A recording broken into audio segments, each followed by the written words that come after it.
13h32 sur Europe 1, la suite d'Europe 1 13h avec vous, Céline Giraud et vos deux chroniqueurs du jour, Jean-Claude Dacier et Olivier d'Artigol. Jean-Claude Dacier et Olivier d'Artigol, je voyais que vous vouliez réagir, Jean-Claude Dacier, sur Jean-François Kahn. Un mot, ce fut un ami. Moi, je présentais, c'est vieux déjà, je n'ose dire l'année, mais enfin, ça devait être dans les années 70. Je présentais le journal de 8 heures sur Europe, et j'avais, je crois que c'était tous les jours, Jean-François qui faisait un grand papier, souvent un peu long, mais toujours très intéressant. Puis après, on s'est un peu perdu de vue, on s'était pas vu depuis une éternité, mais je veux le saluer ici. C'était un talent rare, d'un type intelligent, brillant. On n'a jamais très bien su ce qu'il avait vraiment... Je crois que...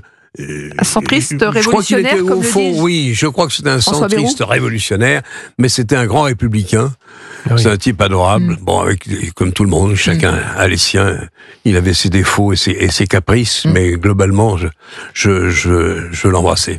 Eh bien, merci Jean-Claude Dacier pour cet hommage à Jean-François Kahn, donc, qui, on le rappelle, effectivement, a présenté le journal dans les années 70 sur Europe 1, et Europe 1 qui fête justement ses 70 ans. À 13h33, je voulais revenir sur cette intervention musclée de Gérald Darmanin. C'était ce matin, le ministre de la Justice, on le rappelle, qui a fait de la lutte contre le narcotrafic l'une de ses priorités. Il veut notamment regrouper les 100 plus gros narcotrafiquants dans une même prison de haute sécurité.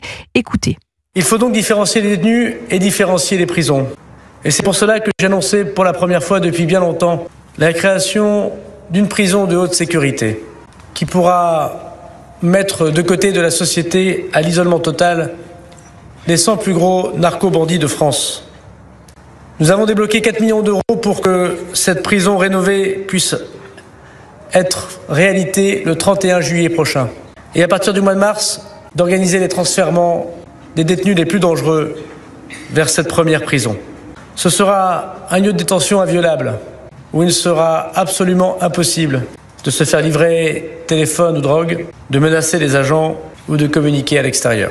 Inviolable, incorruptible, il va vite, Gérald Darmanin, il frappe fort, Olivier d'Artigol, avec ses annonces. Un agenda très volontariste. Parce et deux autres prisons comme celle-là qui verront le jour dans les 2 ans. Agenda très volontariste, il double ça avec un déplacement à Abu Dhabi, à Dubaï, pour justement aller chercher les réseaux financiers de blanchiment, création d'une police pénitentiaire, c'est aussi très très important parce qu'aujourd'hui les agents de la pénitentiaire souffrent beaucoup et ils sont soumis justement avec le haut du spectre du narcotrafic à des pressions sur eux directes.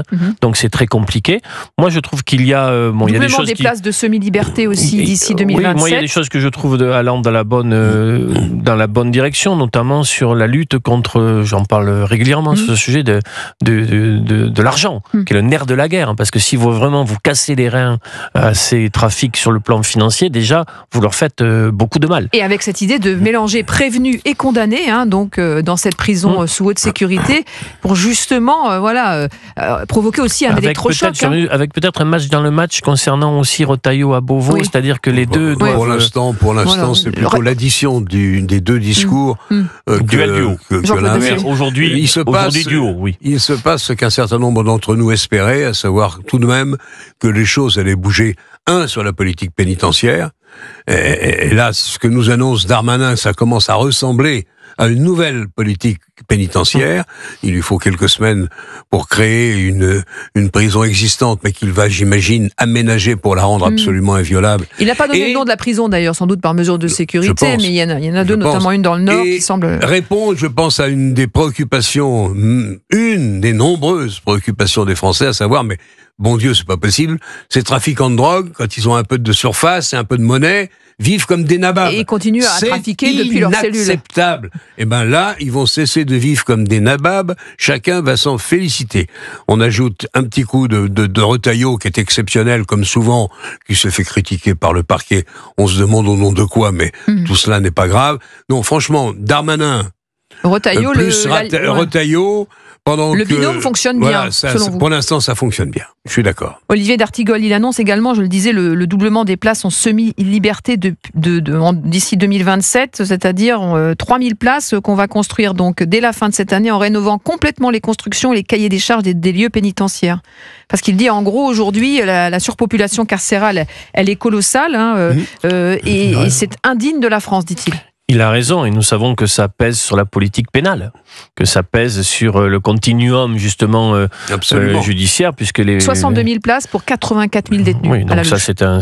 Les juges font de la gestion carcérale. C'est un vrai Olivier problème, et donc les juges tiennent compte de cette variable, qui n'est pas qu'une variable d'ajustement, mais qui pèse donc sur la décision judiciaire, ce qui est un problème. D'autant plus que nous savons, les spécialistes le disent, que concernant le narcotrafic, il faut concernant un jeune, par exemple, dès le premier acte, qu'il y ait une réponse judiciaire rapide et ferme.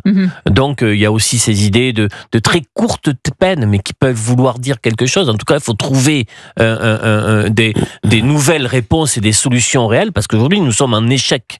Un terrible échec.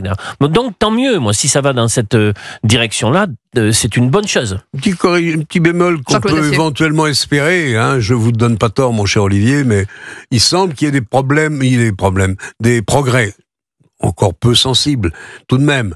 À Marseille, il y a la moitié des points de deal qui ont disparu. C'est pas fini, on en est très très loin, évidemment, tu as raison. Mais on peut espérer tout de même que les efforts qui sont consentis et qui sont faits par les forces de l'ordre notamment commencent à porter leurs fruits. Attendons un peu et espérons. La guerre contre la drogue, on la gagnera jamais. Mais au moins rendre cet exercice absolument au risque, avec le risque de tomber sur une de ces prisons dont on parlait il y a une seconde. Et Gérald Darmanin qui a aussi rappelé lancer une mission auprès de la direction de l'administration pénitentiaire pour organiser en lien avec les préfectures les expulsions des ressortissants étrangers définitivement condamnés. Là aussi, Olivier d'Artigol, c'est un sujet. Oui, mais maintenant c'est une priorité. Oui, mais maintenant ça devient une rengaine ? Un dossier élyséen. Parce que, bien évidemment, qu'a-t-on obtenu après le déplacement au Maroc concernant donc les laissez-passer consulaires? On connaît ces dossiers, ces sujets-là par cœur, on les traite régulièrement. Qu'en est-il de la crise algérienne? Et est-ce qu'il y a la possibilité, par le travail diplomatique, de un peu desserrer la situation? On peut se démultiplier en discours. Le verbe peut être haut et ciselé, mais s'il n'y a pas de traduction sur un accord avec certains pays, on n'y arrivera pas. Et là, sur ce côté diplomatique et politique, il me semble que nous sommes à l'arrêt. C'est le président qui devrait, en effet, plutôt que... Enfin bon, on va pas revenir sur l'affaire de l'autoroute, mais c'est vrai qu'il peut jouer un rôle essentiel et donner un coup de main spectaculaire et important. Avec l'Algérie, bon, on verra bien la ligne politique qu'il va choisir. Moi, j'hésite aussi à dire on n'en a rien à faire, durcissons, puis on verra bien les résultats. Je pense qu'on est quand même, avec l'Algérie, dans une relation très vieille, très ancienne. Il faut faire attention. Néanmoins, ils se sont un peu foutus de nous depuis quelques mois. On a trop d'Algériens en France, c'est une évidence. Donc, il faut que les choses, avec, si possible, espérons-le, la bienveillance ou la compréhension du pouvoir algérien, il faut que les choses soient remises dans le bon sens et à l'endroit. C'est pas le cas à l'heure actuelle, on en est très loin.